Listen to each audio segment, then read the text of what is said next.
different. This allegorical approach that you guys took is you know, it's different. It's kind of threw a lot of folks for a loop, you know, but I really enjoyed it.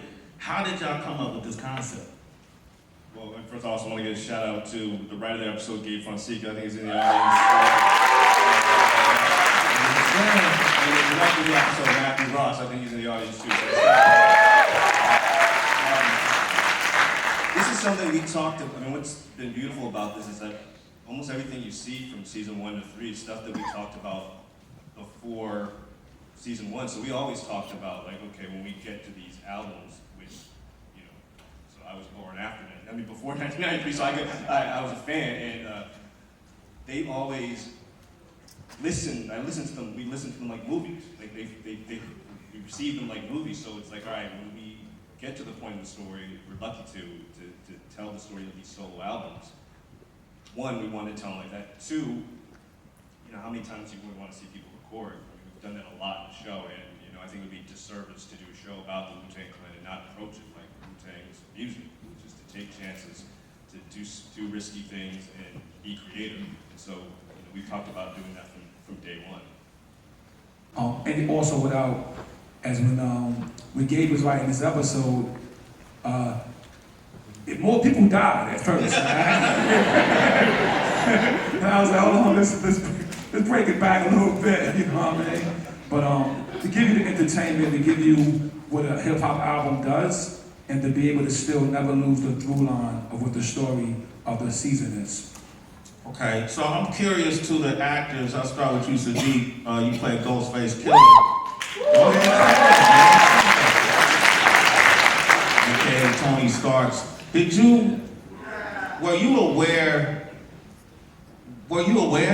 of the storylines behind the metaphors? Like, did you know about Ghostface and comments he made about Big and copying Nas's album cover in real life? Yeah, I mean, I think doing the episode, I definitely did a lot of research and stuff like that. So some of these things were made, you know, I just learned as we were filming. And sometimes, you know, I wouldn't get a reference, and the director, you know, Matt or you know, Alex or RZA would come up to me or, you know, tell me like this ties to this. So I was kind of like learning as I was going through the process.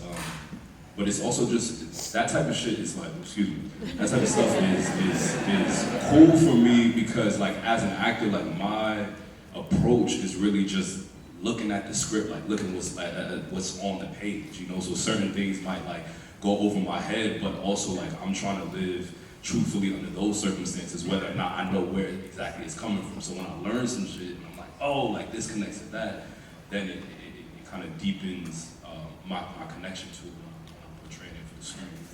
I like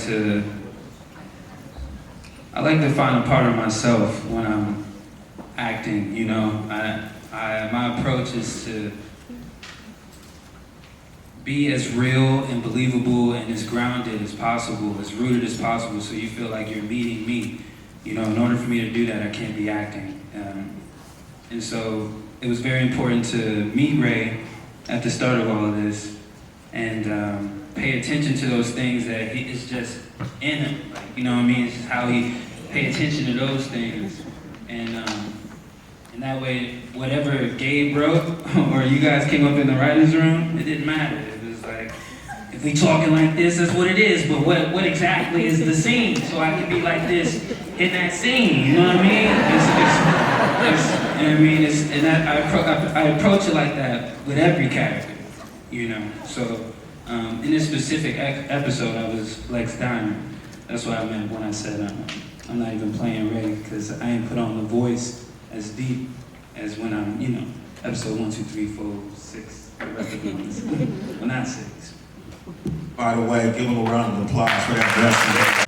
You see, I'm a loss for words. That's an experience been for me. I'm a loss for words for it, man.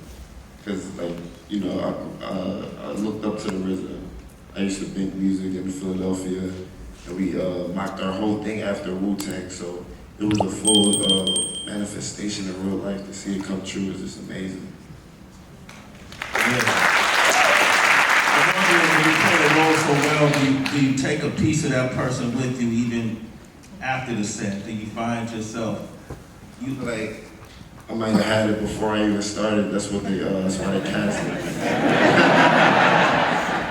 Like, I feel like Wu-Tang is definitely like tapped into the universe of a higher power. And like the whole cast is like really the best cast, non-biased I ever seen on television. Like, non-biased, 'cause it really is.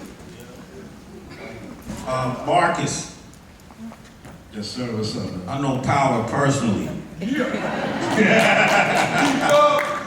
what's up. That's my family, man. It's, you know, I know Power's the type of person I believe that if you're not doing it right, he gonna let you know.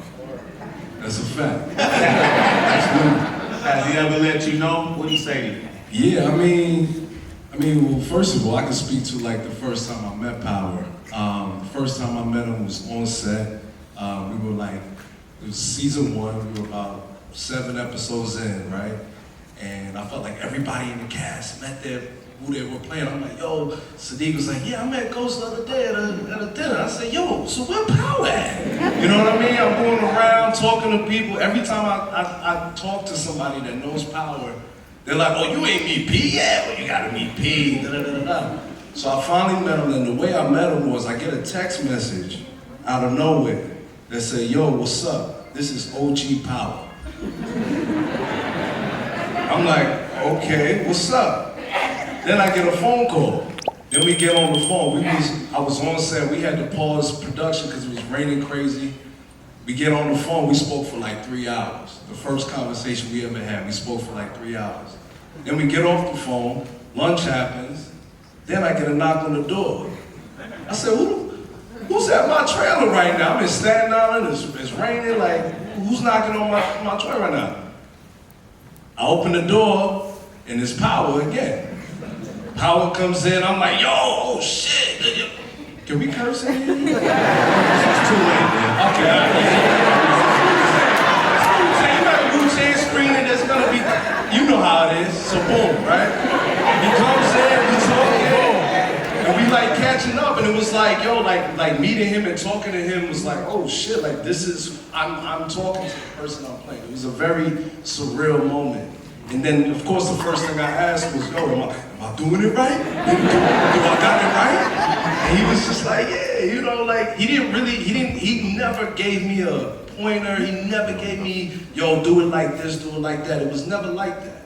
You know what I'm saying? All he told me was stories. All he told me was just things about him. But the beautiful thing is that me and him get along in real life. Like, our relationship was very organic to this day. Like, that's my guy.